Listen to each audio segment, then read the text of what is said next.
వాడుకో యేసయ్యా,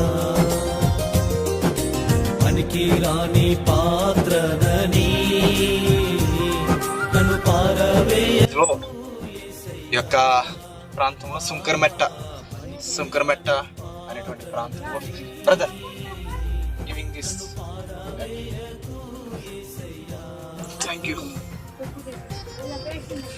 సుంకరమెట్ట అనేటువంటి ప్రాంతంలో మనం ఉన్నాము. సుంకరమెట్టలో నేను పరిచయ నిమిత్తం వచ్చాము. అరకు ప్రాంతంలో ఉంటుంది ఇది. ఈ ప్రాంతం చూడండి, ఏజెన్సీ ప్రాంతము, చుట్టూ కూడా అడవి ప్రాంతము, ఈ చుట్టూ అడవి ఉంది. ఈ యొక్క అడవి మధ్యలో ఇది వీరందరూ కూడా కొన్ని గృహాలు నివాసం చేస్తూ ఉన్నారు. వీరికి ఏమి ఉండవు, ఏమి దొరకు. ఇది చూడండి, ఇదే షాపు ఉంది ఇక్కడ. ఇది వీరికి షాపు, ఇది వీరికి షాపు. మరి దేవుని ఒక వాక్యాన్ని ఇక్కడ ప్రకటించడానికి దేవుడు అంతగా కృప చూపించారు. మరి దేవుని మహాకృపను బట్టి ఆయా ప్రాంతాల్లో, ఏజెన్సీ ప్రాంతాల్లో దేవుని సువార్త ప్రకటిస్తూ ఉన్నాము. దేవుడే కృప చూపించి అనేక మంది రక్షణలో నడిపించిన గాక. ఆమేన్. ఇక్కడ ఒక మాట చెప్తున్నాను దేవుని బిడ్డలారా, మీ అందరికి కూడా ప్రభు బిడ్డ ప్రత్యేకమైన వందనాలు. ప్రభువైన యేసుక్రీస్తు వారి లోకానికి వచ్చి మనందరిని కూడా ప్రేమించి ఆయన అంటూ ఉన్నాడు, నేను నిన్నెంతగానో ప్రేమిస్తున్నాను శాశ్వత ప్రేమతో అని చెప్తూ ఉన్నారు. ఆయన శాశ్వతమైనటువంటి ప్రేమతో మనందరినీ కూడా ప్రేమించినటువంటి దేవుడు. మరి ఏ ఒక్కరు కూడా తారతమ్యం లేదు, మతము లేదు, మార్గం లేదు, వర్గము లేదు, వేరే వేరే విధానాలు ఎటువంటి తారతమ్యం లేకుండా ప్రభువైన యేసుక్రీస్తు వారు వాళ్ళు ప్రేమిస్తూ ఉన్నారు. ఆయన నిత్య మోక్షానికి మనం తీసుకువెళ్తారు. నాడు ప్రభుని నమ్ముకోండి, ప్రభుని ఆశీర్వదిస్తాడు, దీవిస్తాడు. God bless you. నేను మిమ్మల్ని దీవించును గాక. జనతాలొద్దు మెప్పులొద్దు, ధనము నాకు వద్దే వద్దు. జనతాలొద్దు మెప్పులొద్దు, ధనము నాకు వద్దే వద్దు. నీవే నాకు ఉంటే చాలు, నీవే నాకు ఉంటే చాలు. నా బ్రతుకులో నా ఎంతో మేలు, నా బ్రతుకులో నా ఎంతో మేలు. నేను కూడా ఉన్నానయ్యా,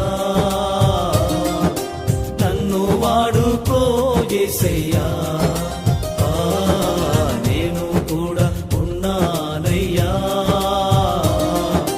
నన్ను వాడుకో యేసయ్యా.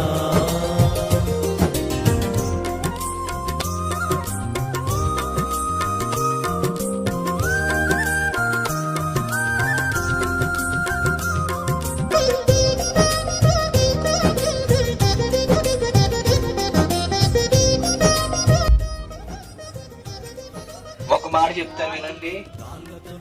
మీరందరూ కూడా ఆయా ప్రాంతాల్లో, మేము కూడా ఆయా ప్రాంతాల నుంచి వచ్చాము. మనం ఎక్కడున్నా సరే మనందరూ కూడా ఒక్కలమే. ఒక దేవుడు సృష్టి అయి ఉన్నాము. దేవుడు అన్నవాడు ఒక్కరే అని పిలువబడుచున్నాడు. కాబట్టి ఆ ఒక్కడే ఉన్నవాడు మోక్షానికి మార్గమై ఉన్నాడు. ఆ మోక్షానికి మార్గమైన వాడే ప్రభువైన యేసుక్రీస్తు వారు ఉన్నారు. విశ్వసించండి, నమ్మండి, దేవుడు మిమ్మల్ని దీవిస్తారు. ఆయా ప్రాంతాల్లో ఉన్నప్పుడు కూడా ఈ ప్రాంతానికి రావడానికి కారణం ఏంటంటే ఈ యొక్క శుభకరమైనటువంటి దేవుని యొక్క సువార్త చెప్పాలని. మనుషులకు తెలియదు, ఈ లోకం అయిపోయిన తర్వాత మరొక లోకం ఉంది. మరి ఆ లోకమే స్వర్గము లేకపోతే నరకము అని చెప్పబడుతూ ఉంటుంది.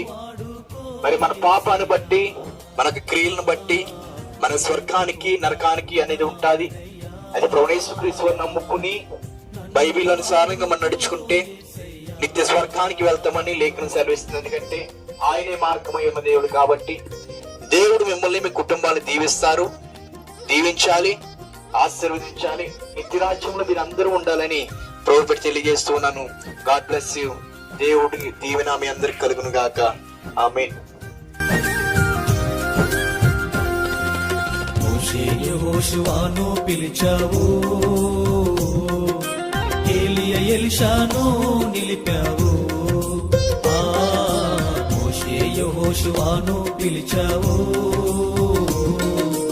ఏలియా ఎలిషాను